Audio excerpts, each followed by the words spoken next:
Olá, tá no ar mais um ExudaCast. Seja muito bem-vindo ao nosso programa.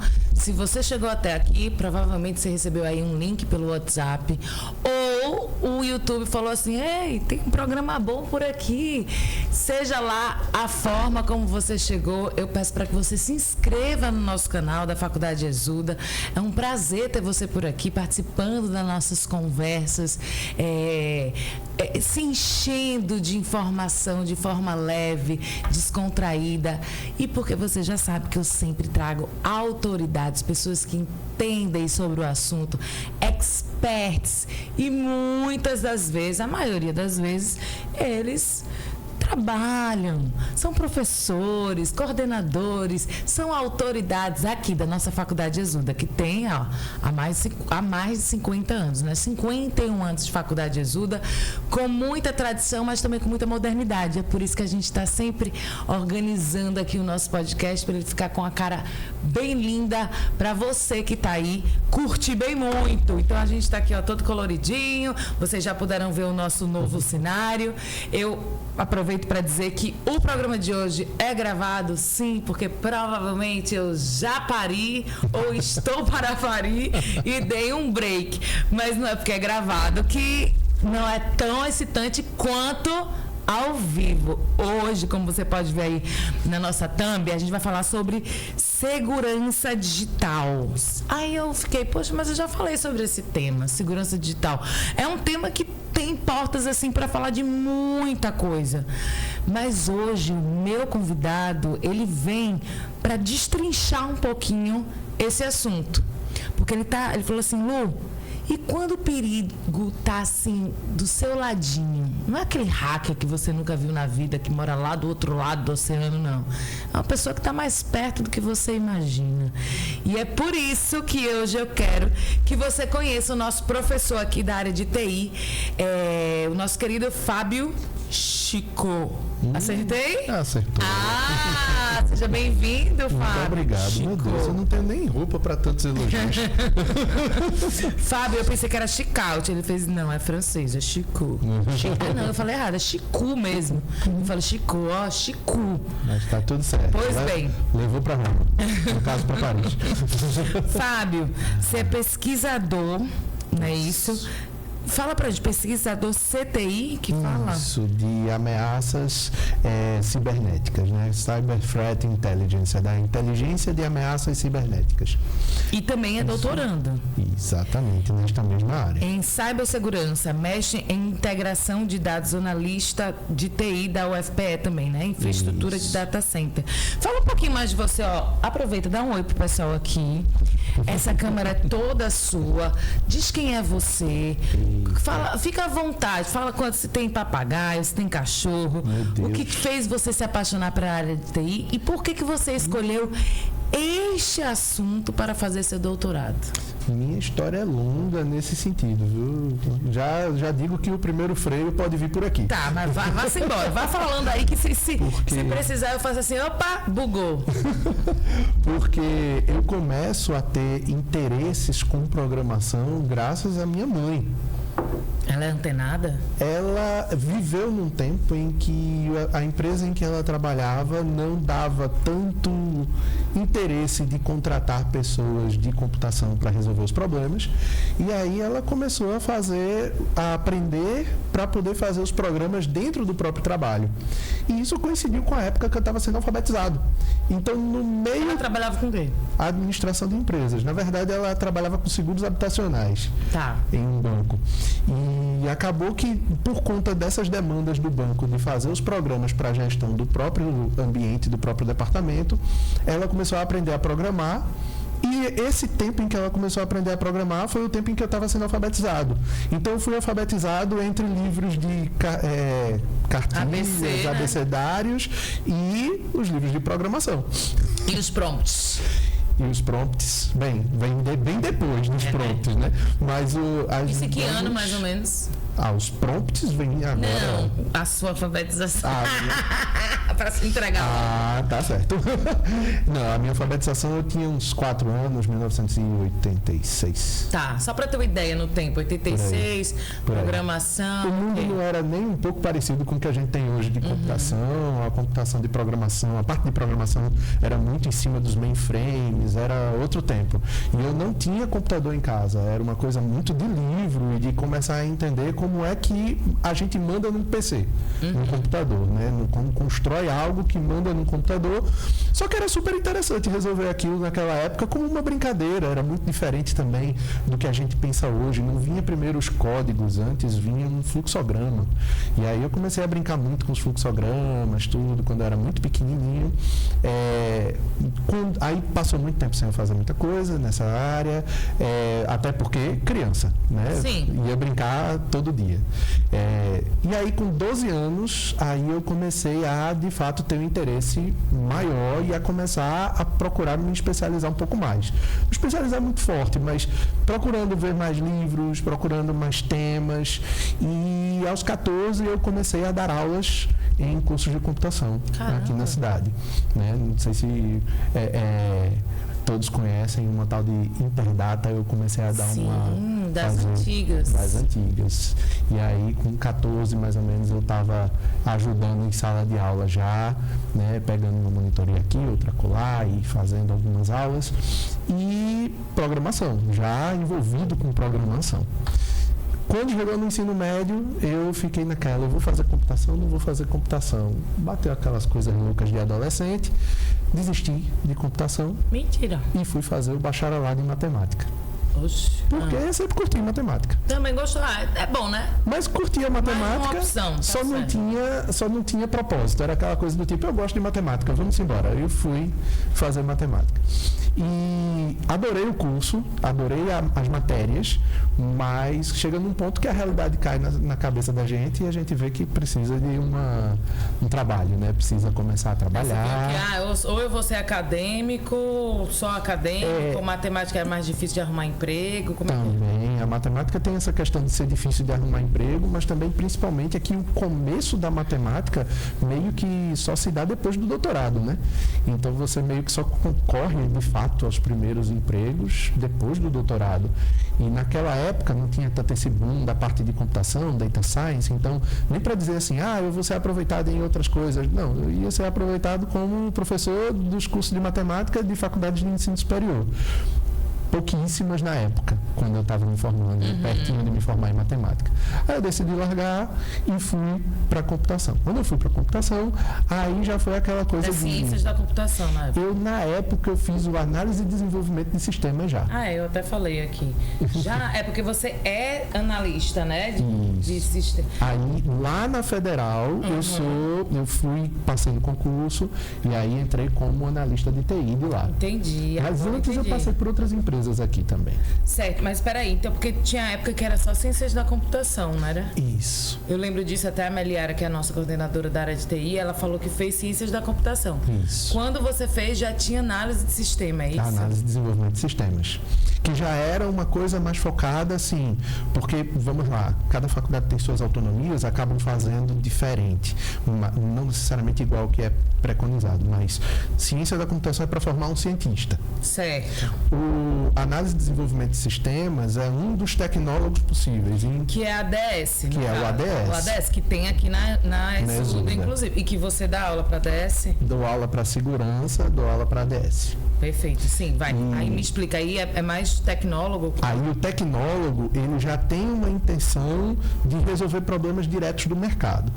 E aí, como o tecnólogo tem esse caminho, a gente tem várias vertentes que vão direto nas especialidades. E a ADS é o programador generalista.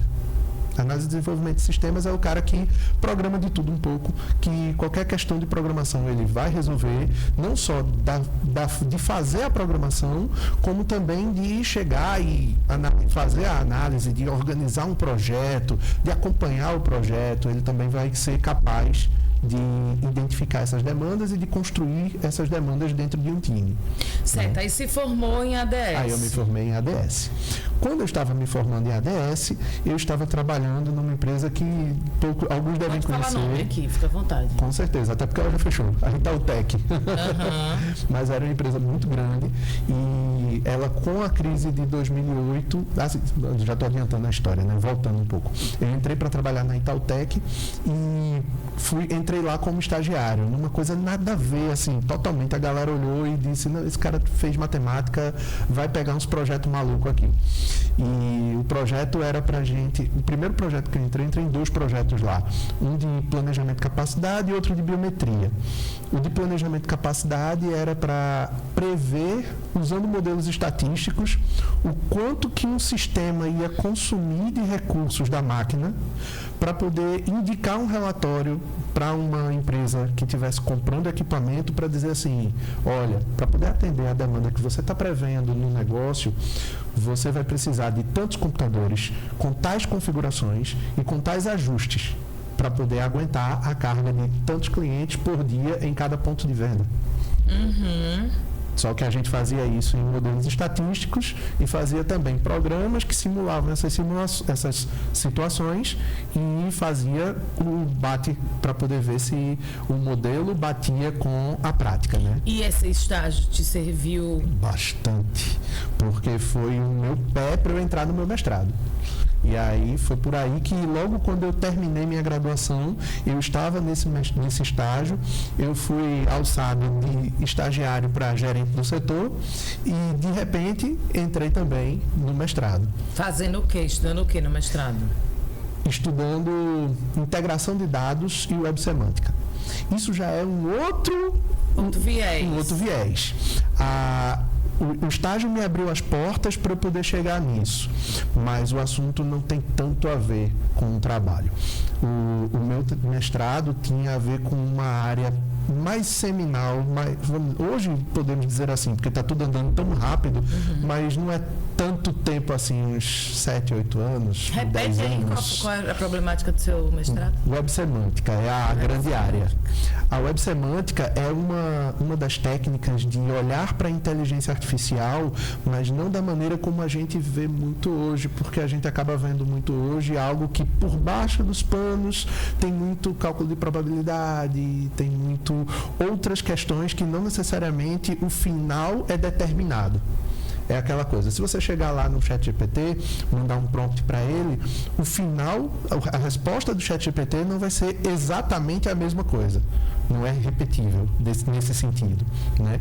É claro, vai dar cenários próximos, vai chegar perto ali, porque existe toda uma receita que leva nessa direção.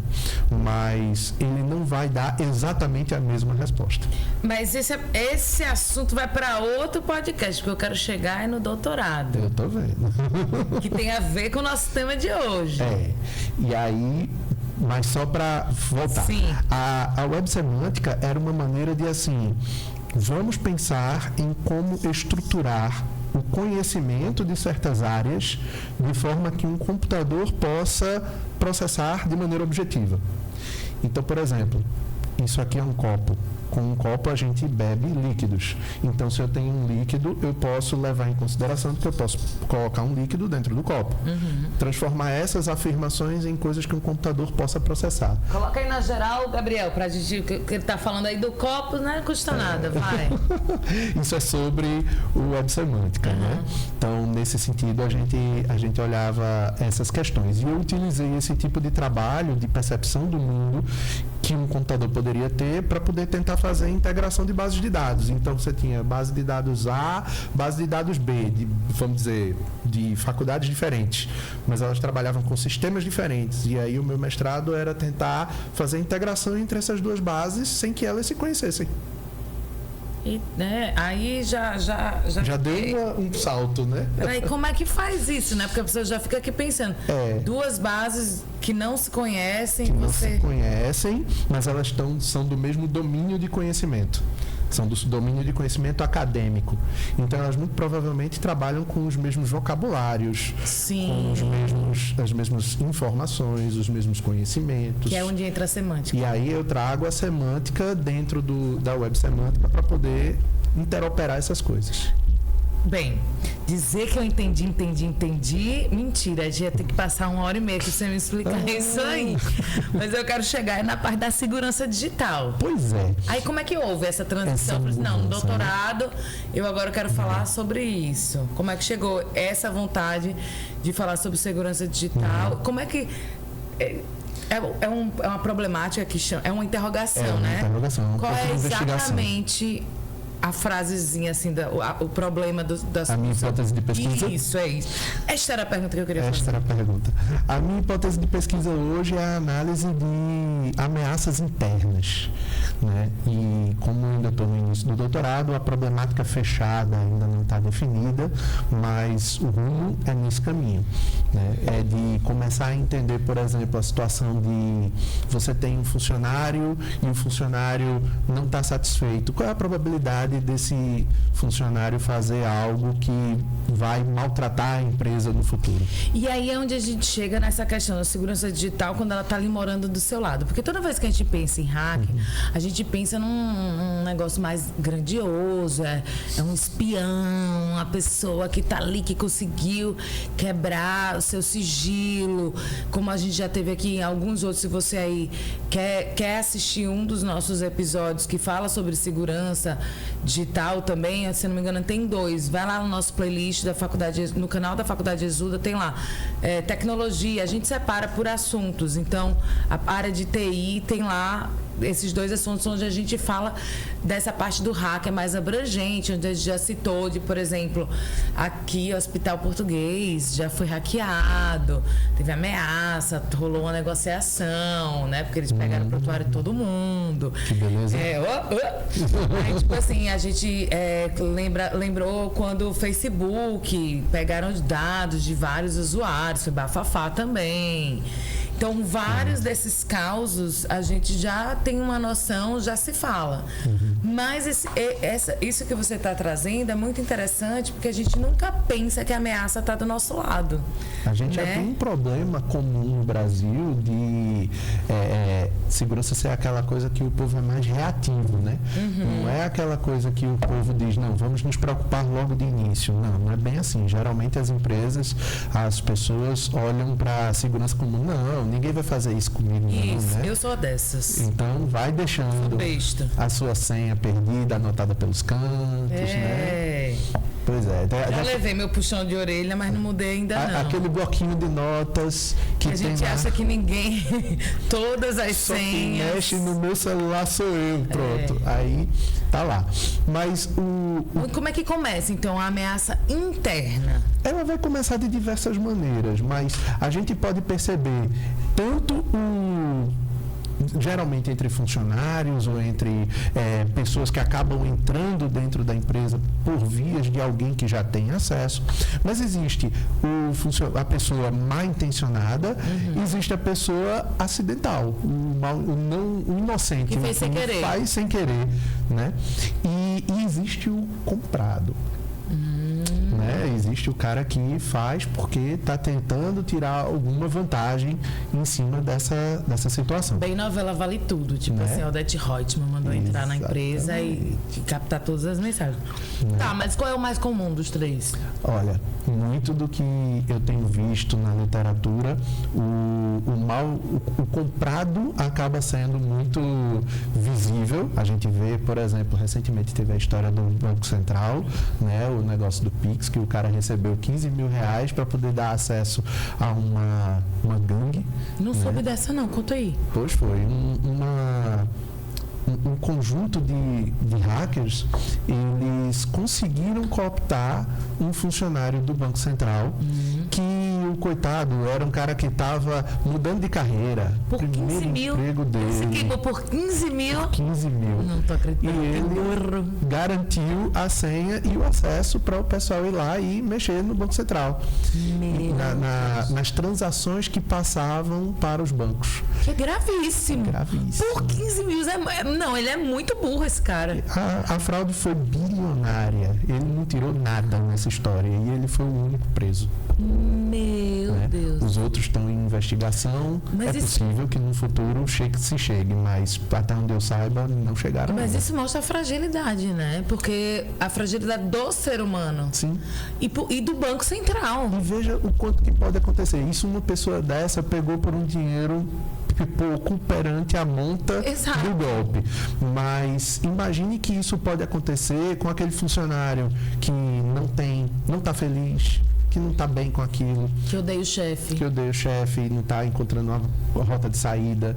Você pode ter isso com aquela situação em que existe um ambiente de alta concorrência e aí os funcionários são aliciados para poder seguir para outros lugares. Então começa a acontecer um certo tipo de espionagem industrial branca. Não tem aquela coisa de, estou aqui fazendo uma espionagem, mas uma vez aqui eu vou fazer, não faz mal. E quando vê, faz mal.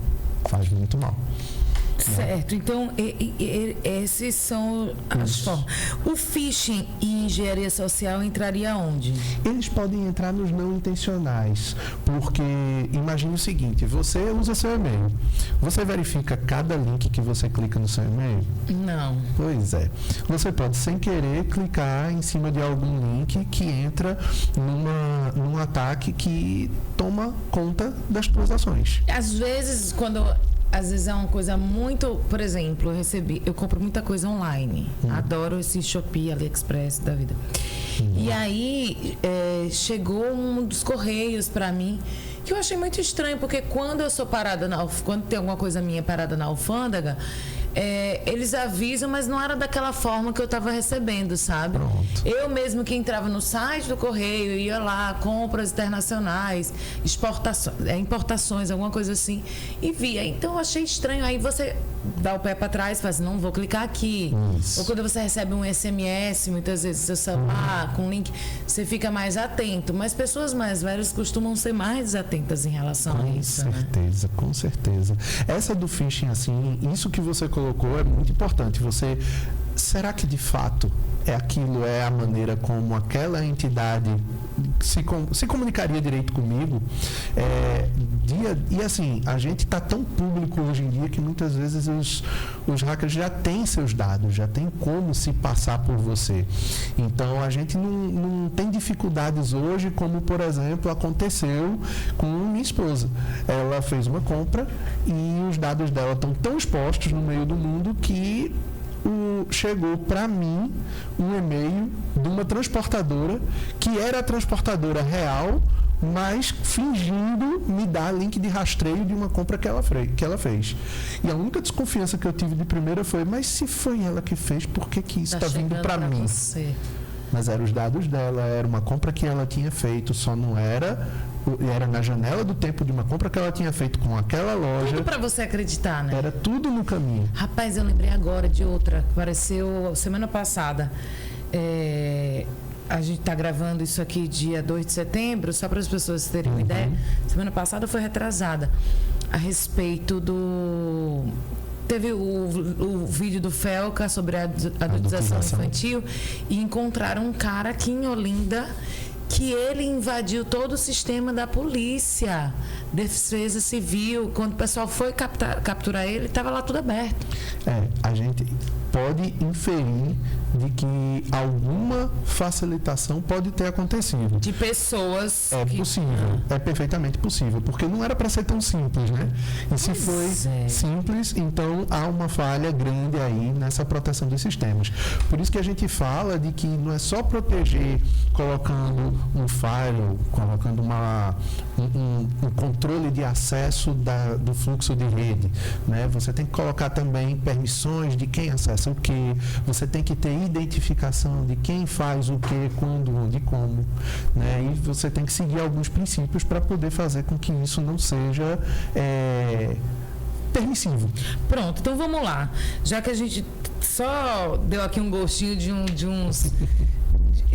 uns golpezinhos aí, né? Mas vamos voltar então para essa ameaça interna, insider threat, né? Então, quais são os 3 principais? Você já me falou que é o mal intencionado, que é a vingança, né? Ganho financeiro, o negligente, que é o descuidado, né? Vítima aí dessa engenharia social. O que você falou do phishing entra como um complemento do negligente. Porque imagina você na empresa atendendo a um site desse que te manda um link desse e de repente você clicou e o atacante já vai ter acesso à tua máquina e a controle dela todinho. Pronto. E o comprometido cujas credenciais foram roubadas, né? É uma possibilidade também.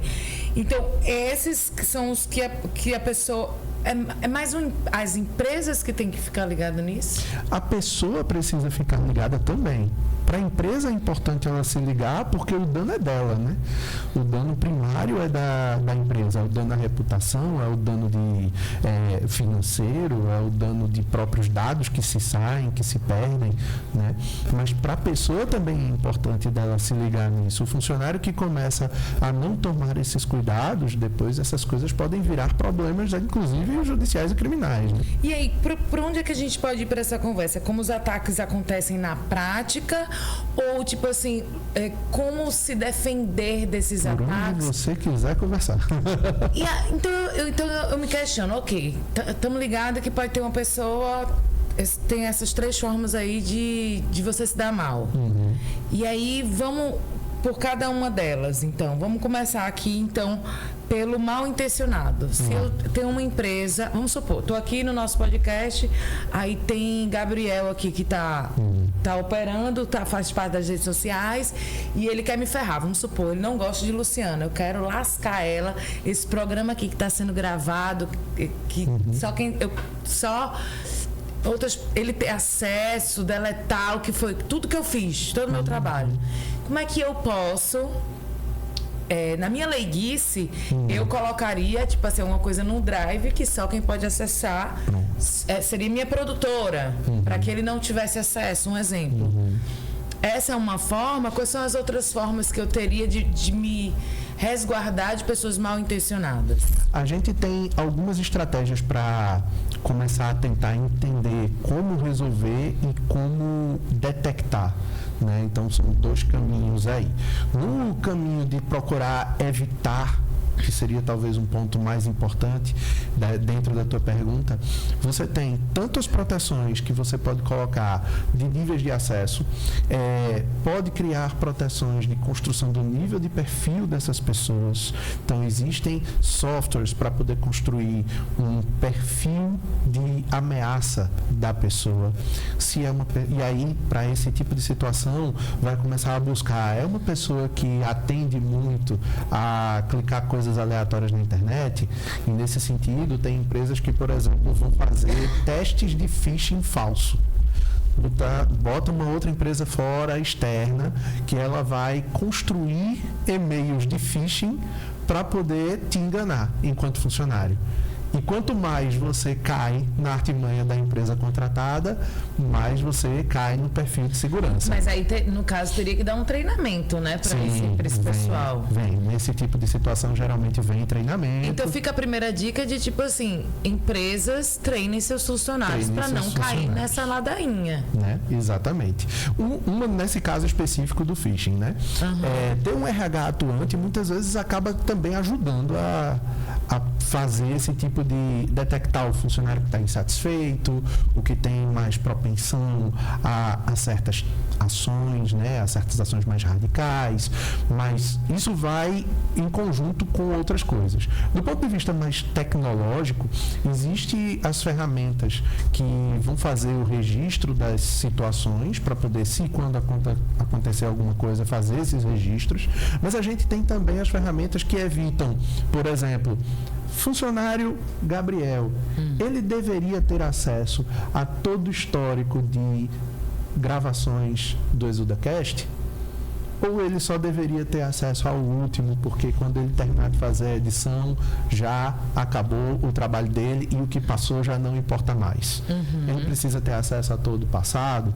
Então, se ele precisa ter acesso ao passado, você põe esse passado em outra coisa e garante que quando ele for acessar, você tenha registro de quando ele acessou, porque ele acessou. Você consegue rastrear o que a Gabriel faz dentro do seu computador, né? Da sua rede. Isso. Aí você vai pelos nomes mais técnicos, né? E você vai ter os firewalls, você vai ter os IDS, você vai ter as ferramentas de auditoria, para dar um nome das siglas, né? Para dar um sentido para as siglas. O firewall é geralmente ele não é, eu digo geralmente porque hoje os equipamentos que fazem isso não fazem só isso, mas o firewall ele vai ser o cara que vai tentar limitar dentro de um computador, nas comunicações de rede dele para outros, o que é permitido e o que não é permitido. Então, na comunicação de rota de rede, por exemplo, naquele computador ele pode acessar Google Drive, tem um endereço lá de Google Drive. Ele vai poder acessar Google Drive a partir daquele PC? Se ele puder, o firewall é quem seria o cara que permitiria ou não. Né? Certo. O que é mais comum a gente ver que tem aquele símbolozinho, íconezinho do murozinho, não é isso? Murozinho, né? No Windows a gente tem lá o Windows Firewall. Isso. Né? Que você pode mexer também um pouquinho. No Apple é Firewall também que fala, não? No Apple deve ser Firewall também, mas eu não tenho experiência com o macOS, não. Certo. Mas, e aí o IDS é o que? É o que vem depois. O IDS é a ideia que geralmente não vai estar dentro de uma máquina, da máquina da pessoa, vai estar dentro da infraestrutura empresarial. Ele serve para poder identificar se os fluxos são ou não são maliciosos. Então, você está mandando um tráfego, um conjunto de dados de uma máquina A para uma máquina B. O IDS analisa esse fluxo e verifica se isso é um fluxo normal ou se é um vírus. Isso também é a ver com o horário, que eu li algumas coisas a respeito. Tem um que fala assim... Principalmente foi que eu vi, que fala a questão do horário, tipo assim, sobre a questão do perfil. Da habituidade, né? Da rotina, se a pessoa nunca baixa, nunca faz um download de 3 horas da manhã e tem um super download de 3 horas da manhã, teria algo que fosse parar? O IDS poderia ser o cara que vai identificar isso, e alguns firewalls de alguns níveis mais altos também, e aí essas ferramentas, identificando, elas podem bloquear. Existem firewalls mais especializados e IDS que vão conseguir... O IDS é mais focado na segurança, nos elementos de segurança. Certo. No comportamento anômalo, nesse sentido, a gente teria o firewall sendo o primeiro equipamento que faria isso, né? Certo. Os firewalls mais especializados vão conseguir dizer, por exemplo, Gabriel só conecta no Google Drive de segunda-feira, de 8 da manhã até as 12. Depois disso, ele pode tentar à vontade. O firewall não vai deixar. Isso tudo é programado? Tem que ser organizado previamente. Certo. E isso vai ligar com a história do perfil do usuário. Porque, por exemplo, você não tem isso, mas pode ter o registro de que isso acontece, né, das operações de todo mundo. E aí, pelo registro das operações de todo mundo, você pode identificar, poxa, mas... Vou usar sempre o Gabriel aqui de exemplo, porque é o nosso alvo agora, né? É o nosso alvo. Aí, cuidado, hein, Gabriel? De olho em você, hein, Gabriel? Imagina, Gabriel, 3 da manhã, bateu a louca nele, entrou, fez login e transferiu alguns dados. Isso poderia ser tanto uma emergência de uma coisa do dia seguinte, que você vai ter que se preparar e ele está tentando te dar suporte, como poderia ele estar tentando pegar um material que você fez, guardou, deixou para um futuro, e você ele pode ter pego essa sua pauta fria e passado para o concorrente. Bronca. Já criei um problema grande aqui. Criou. Né? E aí? E agora? Pois é, e aí tem que ter uma senha aí, uma permissão, alguma coisa, porque se for uma urgência e eu quiser realmente estar fazendo isso de madrugada, eu preciso ter acesso. Sim. Preciso dar esse acesso a Gabriel, no caso. Sim. O problema não está em ter esses acessos fora do normal. O grande problema é você ter esses acessos fora do normal sendo feitos sem nenhum olho, sem nenhum cuidado. Então, dentro das minhas pesquisas, uma das ideias é a gente tentar utilizar IA e Machine Learning, na verdade, hoje em dia nem tanto somente isso, mas as LLMs, para tentar trazer uma previsão disso. Então, antes de acontecer, você já está ligado. Antes do problema surgir, a gente bater o olho nesse tipo de dado das auditorias do ambiente e dizer, olha, esse comportamento de Gabriel é malicioso, alguém tem que verificar. Se esse alguém que for verificar e entender de que é um problema, reportar para as medidas cabíveis. Se entender que não é um problema, ficar registrado o que aconteceu. Então, calma, então você falou do firewall, do IDS e auditoria. Que aí você tocou aí nesse assunto da auditoria, que a auditoria seria então essa previsão? Na auditoria é o registro das ações. É porque eu não coloquei um software aí nessa história, porque na verdade o sistema faz isso pra gente e algumas outras ferramentas vão fazer de maneira especializada. Então, por exemplo, você vai ter dentro do Windows, ele tem um registro do que você fez. Não é tão completo assim para poder você inferir todo tipo de coisa, mas existem outros registros de outras questões que vão ficar em outros locais ou em outros programas em que você pode juntar isso tudo. E aí vão existir sistemas que eles vão congregar esses registros de auditoria, né? E aí, congregando esses registros de auditoria, alguém pode fazer uma análise. É malicioso? Não é malicioso? É suspeito? Não é suspeito? Como a gente chama na verdade, é anômalo ou não? Não anômalo. Anômalo. Aí fica aqui na minha cabeça assim, tá, beleza, tô entendendo tudo. Só que quem não é da área, tipo assim, você fica assim, tá, mas eu tô tenho uma empresa, seja, vamos lá, uma grande tem mais capacidade para isso, mas vamos a uma empresa pequena. Certo. Uma empresa de pequena para médio porte, o dono entende bulhufas disso. Ele só sabe que tem que contratar alguém da área de TI para estar de olho em tudo isso. Primeiro, você tem que ter confiança nessa pessoa de TI, porque ela pode te ferrar total. Inclusive, a pessoa que quer te lascar pode ser essa pessoa que está ali no topo, né? Você não sabe o que vai acontecer. Como agir, como saber, porque assim, até um orçamento, vamos supor, se eu como empresária fosse pedir um orçamento, você é o cara da TI da minha empresa, ou eu tô querendo te contratar justamente, fiquei sabendo que eu tenho que ter total segurança aqui na minha empresa para que não tenha nenhum problema. Até para eu pedir um orçamento é tudo tão fora da nossa realidade que a gente não sabe nem por onde começar, professor. É uma coisa complicada porque muitas das empresas pequenas, elas vão ter aquele ponto central da TI, que é o cara que faz tudo, né? Que a gente até tava brincando aqui, o TI igual tudo incluso. Tudo incluso. Né? Tá ali no bolo, né? É o cara que cuida de telefone, de ar-condicionado, de tudo. É complicado esse tipo de cenário, porque quando você pensa hoje, até a própria legislação já cria demandas jurídicas que você não pode estar com uma pessoa só, necessariamente. Você precisa atender, por exemplo, a LGPD, isso já pede pessoas mais especializadas, né? E tem as questões do Marco Civil, que já pede pessoas que lidem melhor com as questões da rede. Então, quando você junta essas questões, sua equipe de TI não pode ser tão pequenininha. E se você tem uma equipe de TI pequenininha, é bom você ter a terceirização dos serviços com empresas no ramo, né? Então, procurar empresas de segurança que possam oferecer esse serviço, porque existem empresas nesse sentido para prestar esse serviço. Porto Digital tem algumas.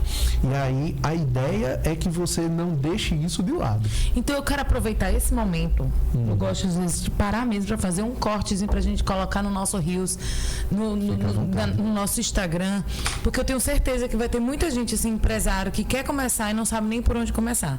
Então a pergunta vai ser a seguinte, para o senhor resumir, vai ser assim: se você é um empresário de uma empresa pequena, médio porte, não entende nada de informática e precisa manter a segurança dos seus sistemas, como agir?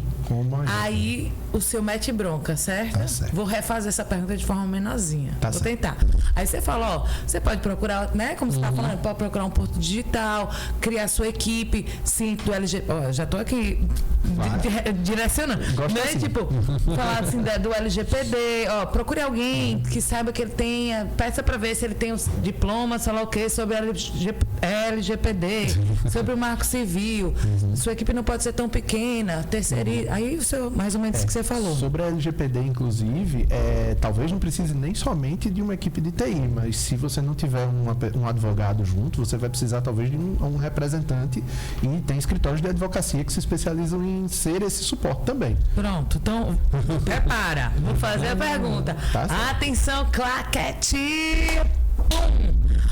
Professor Fábio, um empresário de uma empresa pequena ou de médio porte, que não entende nada de informática, mas quer manter seu sistema seguro, quais são os passos que ele deve tomar para se proteger? É importante que ele tente valorizar essa equipe de TI, fazer ela crescer, né? As demandas legais hoje já levam a gente para uma necessidade maior de uma equipe de TI com especialidades, mas se isso não chega ao ponto dele conseguir fazer isso, existem empresas especializadas que conseguem atender tanto as demandas técnicas quanto as demandas jurídicas também. Inclusive, alguns escritórios de advocacia, por exemplo, já chegam a atendimento sobre LGPD, sobre como representar isso dentro da empresa, como propor a documentação necessária, e sobre a parte tecnológica precisa de especialidade técnica. As demandas de legislação já não são suficientes de simplesmente com curiosidade chegar lá e resolver. É preciso de mais técnica e especialização. Então, duas perguntinhas. Essa pessoa que não vai saber nada, nem o que é LGPD, ela pode... Como é que ela vai chegar? Ela chega por exemplo, num porto digital aqui no Recife e fala: gente, quero contratar uma empresa de rede de segurança? Seria essa a pergunta? Esse pode ser um caminho, mas veja, não está muito bom hoje se o empresário não conhece a LGPD.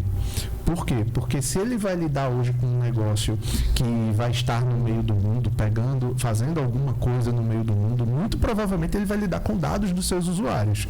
E essa lei protege exatamente os dados dos usuários, dando limites ao que ele pode e o que ele não pode fazer. Então ele meio que precisa disso para poder o negócio dele operar sem maiores problemas. E isso vai bastante guiar as ações, tanto operacionais quanto estratégicas. Então os empresários têm que ter noção básica Da LGPD. E de informática em geral? Não da informática prática, mas assim, do que pode ser feito e do que não pode ser feito, para não estar caindo na besteira de estar pedindo coisas que simplesmente não podem ser feitas. E tem certificados, por exemplo, aqui na Faculdade de Exuda a gente dá aula de rede de segurança, Sim. também de análise de desenvolvimento de sistema, ADS, e a gente tem profissionais na área especializados para atender a melhor forma possível o mercado. Sim. Então, esse empresário que não quer ser enganado, ele pode chegar a pedir para a pessoa mostrar certificação? Como é que é isso? Existem certificações técnicas que ele pode pegar, quero uma pessoa que seja mais... para poder fazer bons testes no meu ambiente, para garantir que o meu ambiente está seguro para ameaças sérias. Existe um time de segurança especializado nisso, que é o Red Team, e aí ele é chamado de Red Team, e ele serve para tentar fazer os ataques controlados ali dentro, tentando não fazer o dano, obviamente, sério na coisa, mas testando para ver se o ataque acontece, né? E esse tipo de especialista, assim como alguns outros especialistas baseados em ataques, né, Blue Team, que é o mais especializado na defesa, ele precisa ter algum tipo de especialização. Existem certificações por aí, técnicas para isso. Uma famosa tem um nome estranho, é a OWASP, OWASP. OWASP. Existe é o que esse? SP de pato. Sim, OWASP. Né? Professional. Ela é uma organização especializada em certificação de profissionais de segurança. Tem também aqui, a gente aqui tem a Academia Cisco, né? Que aí a gente tem alguns cursos e alguns certificados de segurança também nesse sentido. Então, especialmente se você tiver uma infraestrutura com equipamentos Cisco também, a certificação Cisco pode ajudar nesse sentido. Mas sobre a questão de LGPD, o conhecimento é básico, né? É entender da legislação. Entendendo da legislação já faz uma diferença enorme. Ai, ficou a dica para os empresários, né? Sim. Não vale dizer, eu não sei nada, tem que se ligar. Tem que se ligar, principalmente porque hoje, nesse tempo de informação para cima e para baixo, você lida com os dados de seus usuários, né? Uhum. E aí eu queria saber isso, são os dados dos usuários que são os roubos mais comuns? Sim. Não só porque os dados dos usuários ferem diretamente a empresa que os deixou frouxo, né? Por exemplo, se a gente tem um sistema acadêmico de uma faculdade X e ela deixou isso aberto para todo mundo, ou aberto, não tão aberto, mas o hacker foi lá e conseguiu pegar esses dados, pegou. Ele consegue vender esses dados, ele consegue fazer outros golpes a partir desses dados, e aí a lista vai só aumentando. Né? Roubo de lista de clientes via pendrive, e-mail pessoal. Tem mercado em cima disso. Sabotagem de sistemas, abuso de privilégios de acesso. Beleza. Sim, aí estava aqui. Quais são os sinais de alerta, né? Como a inteligência entra em ação para detectar comportamentos anômalos, que você falou, deu exemplos aí. Análise comportamental, então, de algumas pessoas. Aí a gente chega na parte da solução, né? Que é as estratégias de defesa. Tem a ver, são esses firewalls que você falou, ou tem mais alguma coisa que eu possa abordar em relação à estratégia de defesa? Ter o equipamento é importantíssimo, mas adianta de muito pouco se você não tiver uma organização e uma ação bem feita. Então, é preciso definir políticas de segurança, é preciso definir uma boa análise de riscos, é preciso definir maneiras e processos para que você possa entender os problemas, auditar os problemas e fazer uma verificação desses comportamentos anômalos. Então, tudo isso vai trazendo soluções, né? E, eventualmente, mitigando problemas, né? Resolvendo os problemas antes deles acontecerem. Mas você tem que começar a adotar as boas práticas, tem que adotar processos, tem que adotar o caminho para poder essas ferramentas funcionarem e te dar bom resultado. Ter elas simplesmente, muitas vezes, só te gera mais dado e mais fragilidades, sozinhas. Se você simplesmente botar elas sem ter uma pessoa que entenda de como usá-las. Um bom trabalho de como usá-las depois. Como é que o senhor definiria um profissional da área de sucesso? O que é que ele precisa? Quais são as características? O que é que ele precisa ter para ser um bom profissional nessa área? Ele precisa ser muito flexível, porque o mundo está mudando cada vez mais rápido. E a gente começa hoje a ver, por exemplo, há pouco tempo atrás a gente não tinha o ChatGPT. Pouco tempo mesmo, né? Uns 3 anos, 4 anos aí, 5 anos no máximo. Mas a gente tinha um conjunto de ataques que estava muito bem sedimentado antes do GPT. Hoje a gente já tem novos ataques porque o GPT existe.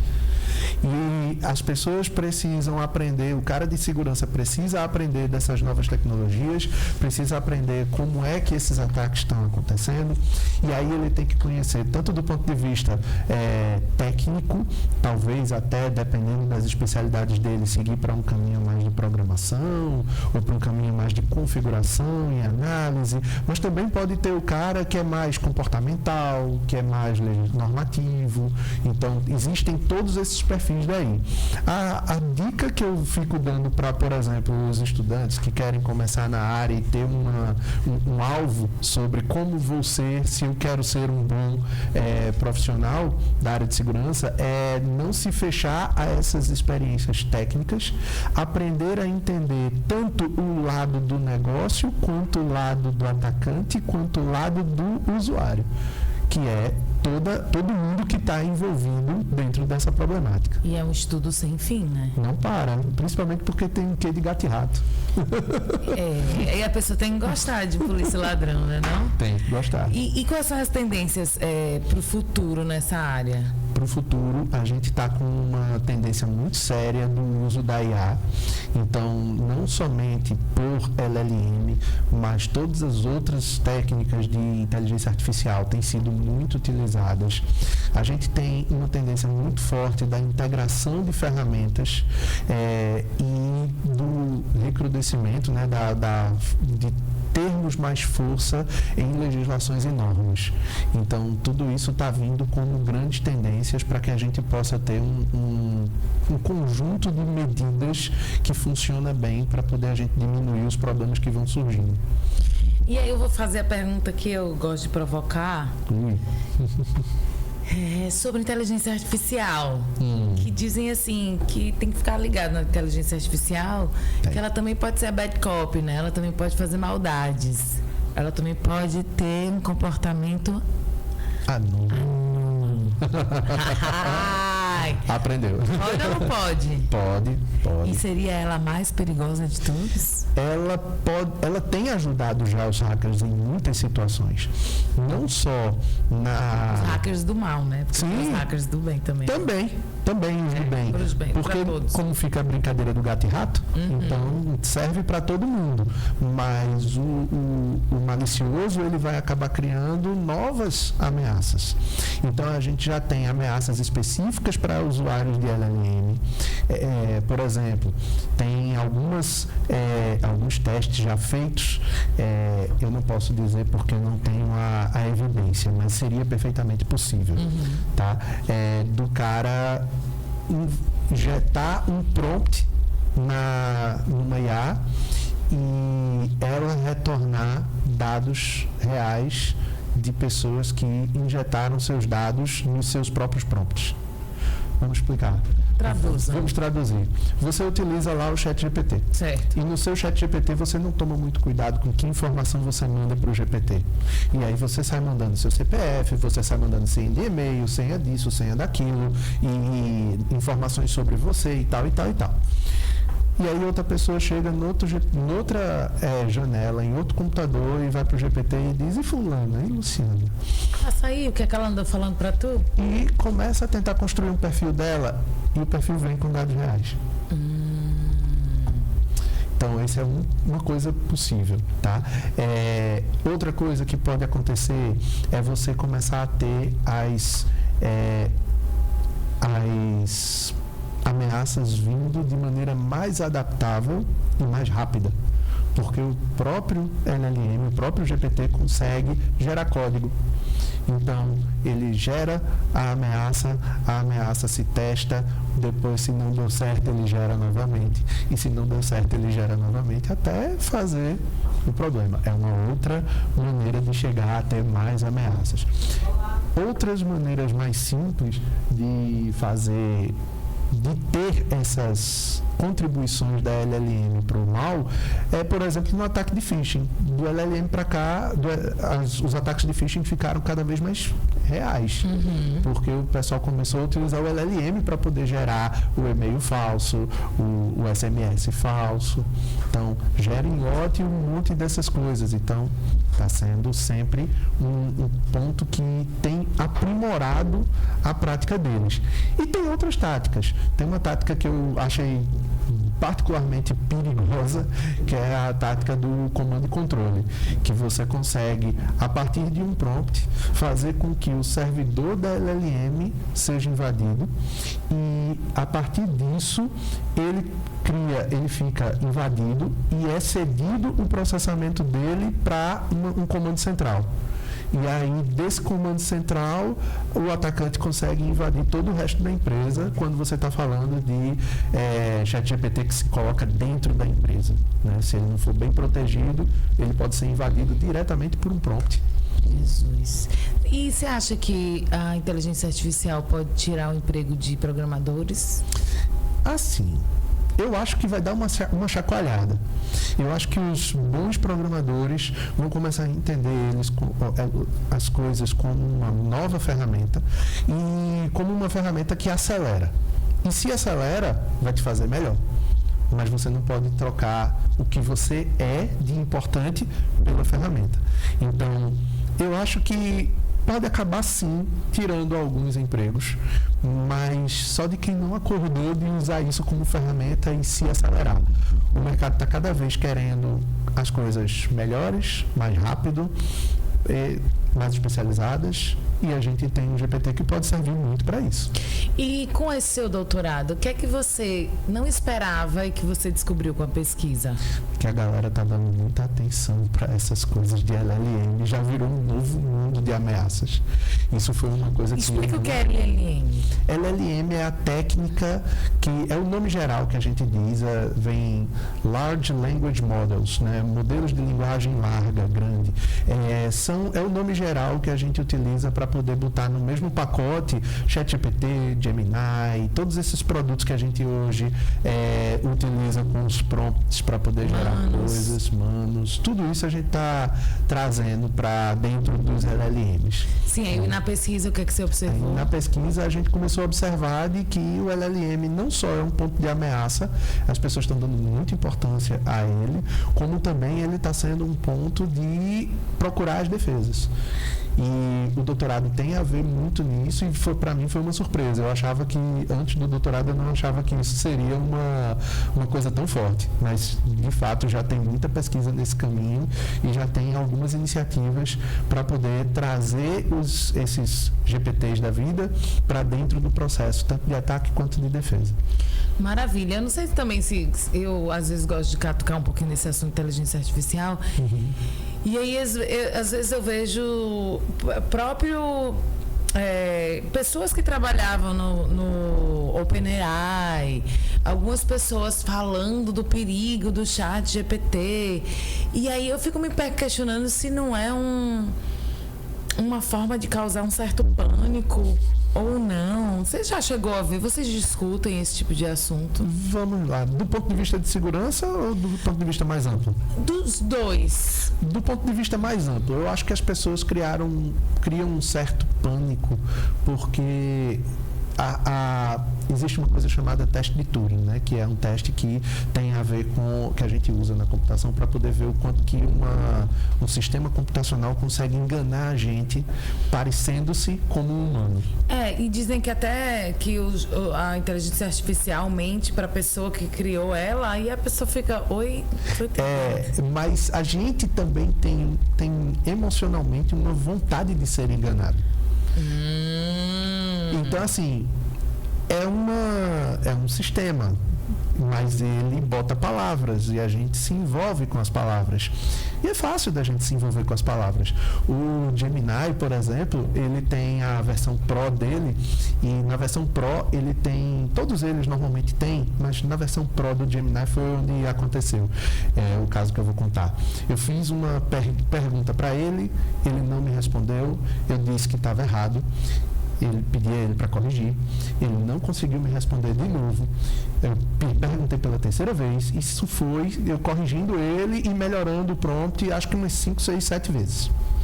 Quando chegou na vez N, aí tem o botão lá, mostrar pensamento, né? O mostrar show thinking, né? Ele mostrar como foi que a LLM está pensando. Esse show thinking tem a ver com uma coisa que se chama IA explicável, que é você tentar ver como as coisas internamente dentro da IA não são tão explicáveis facilmente pelos algoritmos diretamente, então existem algoritmos auxiliares para tentar extrair que tipo de pensamento está acontecendo ali dentro, pensamento. Então, o que está acontecendo? A gente tem um algoritmo extra que tenta juntar aquelas peças e montar olha, eu estou pensando nisso, eu estou tentando olhar para aquilo. Só que o Gemini tem uma coisa interessante. Ele fala sobre sentimentos. Oi? E aí, quando eu fiz esse monte de prompts para ele, que chegou lá na enésima vez que eu estava tentando ajustar, aí que eu cliquei para ver o thinking dele, porque eu pensei que lá ia ter alguma coisa do tipo, não, eu estou tentando tal caminho, não está funcionando, vou tentar outro, quais as minhas opções. A primeira frase dele era: eu estou muito frustrado com as tantas tentativas e que eu não estou conseguindo atender ao meu usuário. Um ser humano, né? Com emoções. Mas é uma IA, é um software. E aquilo também foi programado para te fazer sentir, te causar um impacto como se fosse algo humano, né? Tipo, então é a gente querendo também se envolver, entende? E aí fica aquela coisa do tipo, até que ponto é real essa frustração? A minha frustração de estar pedindo a ele várias vezes e ele não está me dando era clara, mas do Gemini? Isso no sentido amplo, da minha pergunta. Né? E quando a gente vai para essa parte mais de segurança mesmo, porque vou ser bem fantástico mundo de Bob aqui. A gente fica imaginando um cyber-ataque das máquinas. Nossa. Né? A gente fica aqui, um negócio meio Blade Runner. Tipo, a gente por aí. Primeiro vieram os dinossauros, depois os humanos, depois né, as máquinas dominaram o mundo. Rola também uma viagem dessa aí também. O que você me diria? Existe uma teoria, né, que hoje já não é tão teoria, já se fala nela com mais razoabilidade, que é a teoria da inteligência artificial generalista. Que se ela for conquistada, ela supera o humano. E ela ganha vontade e ela faz tudo. Não tem por que ter um humano.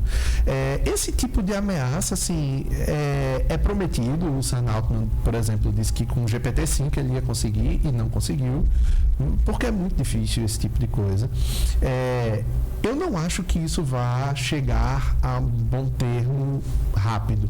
Se a gente chegar em algo desse tipo, se a gente chegar em algo desse tipo, vai demandar muito esforço e muito custo. E aí eu não sei se isso vai ser uma coisa realizável. Mas o ponto de os nossos cenários com IAs podem machucar a gente, eles já machucam, né? Eles já machucam. A gente já tem situações onde a IA ela é usada pro bem, pro mal, e isso machuca humanos já, né?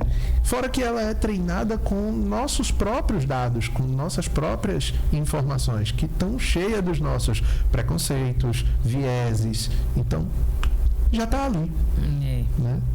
Mas é sempre bom. Eu gosto sempre de ficar pensando assim, ouvir um pouquinho da opinião de cada pessoa que vem aqui da área sobre o assunto, porque às vezes são tantas especulações que a gente fica, gente, até que ponto isso é ficção de Hollywood? Agora, até que ponto isso é realidade? Para satisfazer a sua vontade, existe uma linha de pesquisa na IA generativa que é sobre ética da IA generativa. Não só ética dela própria, como ética do seu uso. Então, existe muito essa questão sobre até que ponto ela pode gerar coisas sem limites. E alguns desses conceitos já são implantados dentro, para, por exemplo, ela não oferecer conteúdo racista, conteúdo misógino, né? Já existem alguns freios nesse sentido. Já existem freios para que, por exemplo, você tenha dificuldade de, quero gerar um malware. Não é bem assim. Mas também isso aí também não é fácil, porque aí entra também toda uma guerra de ideologia, tipo, até o racismo. O que é definido como racismo para um, para outro? O que seria, né? Por isso que tem uma área de pesquisa, tem definição prática primária, né? Mas deixa eu voltar, assim, colocar mais o pé aqui no chão, pra gente finalizando nosso bate-papo. A gente falou tudo isso, mas eu queria saber se tem dicas para dentro de casa. Por exemplo, existe perigo de redes domésticas e dispositivos conectados? Hoje em dia a gente meio que tem por exemplo, Smart Things, que você pega a sua Alexa, a televisão, o Wi-Fi. Tem alguma dica para o usuário como eu, como a maioria das pessoas que não entendem muito do assunto e querem se proteger dentro de casa? Sempre bom manter atualizado. Tudo. A TV está precisando de uma atualização. Faça. Do ponto de vista de segurança, é importante. sempre importante, manter as coisas atualizadas. Vai utilizar uma conta de e-mail, não fique compartilhando, utilize sua senha, uma senha forte, né? E que seja sua mesmo, não seja passada por todo mundo, né? Então, tem essas questões. É sempre bom em casa você ter, por exemplo, aquelas operadoras que te dão uma garantia sobre a segurança do teu roteador, né? De você ter um roteador bem configurado, de não estar com isso exposto, né? Mas, no geral, você tendo um bom contrato de uma operadora de internet, mantendo sua segurança nos seus dados, sem estar expondo suas senhas, seus sistemas desatualizados, sem estar anotando as coisas em elementos vulneráveis, não é tão preocupante em casa. Apesar de que esses SmartThings que você mencionou, eles têm um caminho próprio de questões de ataque, eles têm um caminho próprio de serem mexidos. E se você for muito preocupado com isso, é importante de você começar a colocar a infraestrutura toda em casa. Porque o que é que acontece? Na Alexa, quando você diz Alexa,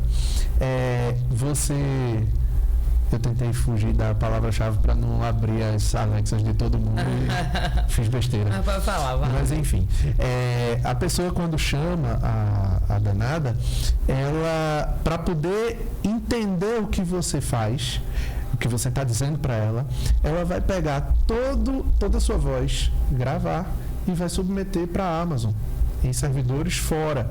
Nesse tráfego, se você for alvo, já está capaz de acontecer algum ataque aí, né? E aí sobe, depois que sobe para ir para a Amazon, vai ser processado e depois desce, né? Quando desce para sua casa. É outro momento em que um ataque pode acontecer. A gente está vulnerável, né? Não tem muito o que fazer, né? Sempre.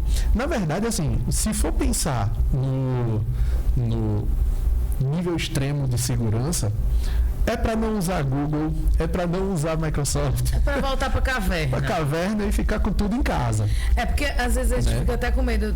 Tem aquele filme do Edward Snowden que fala que tampa as câmaras, que tem sempre alguém podendo estar te observando.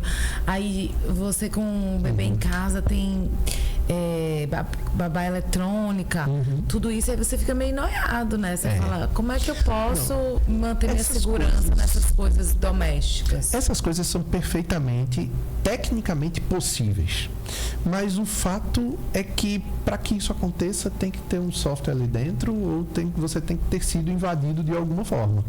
Então, o cuidado forte não clique em links suspeitos, não instale programas que você não conhece a procedência, né? Não fique rodando código e programas de pessoas que simplesmente mandam para você de qualquer jeito. Então, é importante você tomar algum cuidado nesse sentido. Algumas estratégias que levam a esse tipo de situação têm a ver com você clicar em links que você não conhece, que não deveria e não faz nada. Aí, daqui a pouco, você nem se importa quando vê, tá a câmera lá funcionando, tirando coisa. Mas não é porque aquilo funciona sozinho, tirando fotos suas do nada. É porque você antes pegou e fez alguma coisa e já foi invadido. E quem gosta de baixar aqueles torrents e crackers? Já houve o tempo forte disso, né? Teve, né? Teve mesmo. Hoje ninguém faz isso. Eu imagino. Eu diminuí.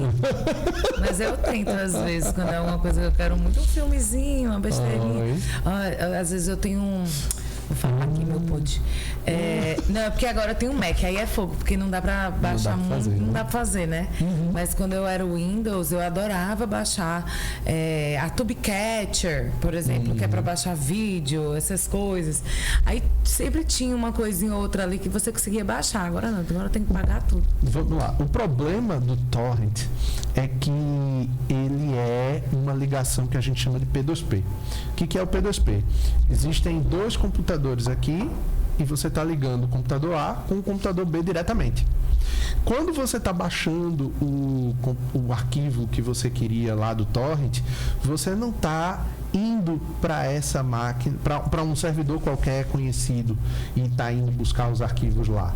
Você está indo direto na máquina do destino, que que tem no arquivo. Inclusive, quando você disponibiliza, deixa o arquivo que você baixou dentro da sua máquina, os clientes de torrent geralmente se tornam servidores de torrent. O que é que significa isso? Você também está doando. Você começa a doar para a comunidade. Pessoas vão na sua máquina e pegam parte daquele arquivo para elas. Pois é. Então, essa é a problemática do torrent. Era meio loucurinha da gente, né? Outros tempos. Hoje em dia o pessoal não usa mais, não? Usa, mas assim, é problemática essa história por conta da questão dos direitos autorais, né? Em alguns países, inclusive, é complicado até de você dizer, instalei. Faz na artimanha. Leva a notificação rapidinho. Chega de repente uma notificação em casa. Aqui no Brasil não é tão comum, mas é possível. Em tempos em que a gente comprava CD pirata, baixava as coisas, até que a gente evoluiu bastante nessa questão de segurança, né? Se a gente parar para pensar. Sim. A gente perdeu muito vamos dizer assim, propriedade, né? Porque no fim das contas as coisas não são mais nossas, né? Você tem lá o Netflix, o vídeo, você tem acesso a ele, mas não é mais seu. Você não vai ficar com ele para a vida inteira guardando, feito você guardava o seu CD antigamente. Você acredita que eu tenho apego, eu tenho umas coisinhas guardadas, tudinho no porão da casa da minha mãe. Não, e o pior não é esse. Ontem eu estava ajeitando meu escritório, aí eu achei como é que fala? Um negócio só que você coloca o CD. CD. Sim, aquelas caixinhas. Você conectava no computador. É só um negocinho do. Não, não é o case, não. É o drive, isso. Só o drive que você bota o CD, você conecta no USB no computador. Olha. E você consegue ver seus CDs, porque eu tenho CDs guardados. Mas ontem eu fui tentar mexer na bichinha, eu acho que ela tá muito velha pro meu computador, que tá muito novinho. Meu computador é uma belezura, é um novinho. Aí tô nessa. Professor, eu adorei nosso bate-papo. Tem alguma coisa que eu não te perguntei que você gostaria de falar? Fique à vontade. Nossa, existe muito assunto assim ao redor que a gente poderia até abordar, mas dariam grandes conversas a mais. Por exemplo, o uso desses sistemas, dessas questões para no nível mais, vamos dizer assim, das organizações criminosas, né? A gente tem hoje já algumas organizações criminosas, alguns tipos de ameaças que são chamadas de ameaças persistentes, né? Os APTs, e a gente tem inclusive casos sendo utilizados por alguns governos em guerras cibernéticas. Então são alguns outros assuntos que a gente poderia tratar, mas eu acho que daria muito mais assunto para outro momento. A gente pode tratar isso no outro iPod. Ou no outro iPod, fui pra longe. Eu acho que eu tava falando de CC, eu fui pra iPod. Em outro podcast. Você foi lembrado do Mac, aí você lembrou do seu iPod. Foi isso mesmo. Ô, professor, mas quando a gente fala isso também, eu fico pensando, hoje em dia deve ter muito mais concurso nessa área também, né? Tem. Porque as polícias, todo o governo, tipo assim, a galera mais velha não entende muito não, tá precisando de uns novinhos aí pra... E a gente precisa muito, como analista de TI da UFPE, a gente tem lá uma equipe que foi destacada para poder trabalhar com segurança, mas em termos empresariais, toda empresa precisa, e nas empresas públicas principalmente, porque elas são normalmente muito visadas. Você vê que muitas vezes os ataques pegam dados das empresas públicas, botam isso para ser vendido, porque tem dados dos cidadãos, né? Então é um vetor, é uma superfície de ataque muito desejada. Então acaba sendo muito importante ter profissionais de segurança que possam atuar nisso, né? E com ética, né? Porque a gente fica na mão de vocês. Total. Sim. Por isso que o servidor público tem que ser servidor público. Os donos do mundo. Eu tô achando que vocês estão abraçando assim, ó. Então, assim, quem não entende dessa área tá ferrado. Nada disso. É para todos. Então tá bom. É para todos. Beleza. Deixa eu agradecer mais uma vez aqui o nosso querido professor Fábio Chicu. Ele que tá aí, ó, sabe tudo sobre segurança digital. E quando terminar esse doutorado, volta aqui para dizer se descobriu mais alguma coisa interessante pra gente. Com certeza. Quem quiser aula com você, tá em quais turmas? Estou em segurança da informação, na disciplina de políticas de informação, e estou na disciplina de segurança de dados e redes de computadores, também no curso de segurança de informação. No curso de ADS, eu estou no desenvolvimento de front-end. Olha aí. E você aí, ó, eu esqueci de falar, mas não esqueci até o final. Eu quero dizer para você seguir a gente no @ExudaCast, o nosso Instagram, @ExudaCast. Sempre tem uns cortes por lá. Você fica sabendo da nossa agenda da semana. Fica à vontade para falar, mandar mensagem para a gente pelo direct, dizer o que você está gostando, o que você não está gostando.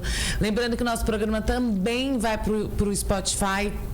Então, se você quiser aí estar escutando no carro, em qualquer lugar, fique à vontade. Onde você escrever ExudaCast, a gente está por lá. Beleza? Agora, professor, vamos dar aquele tchau coletivo. Beijo, tchau, galera! Tchau, tchau.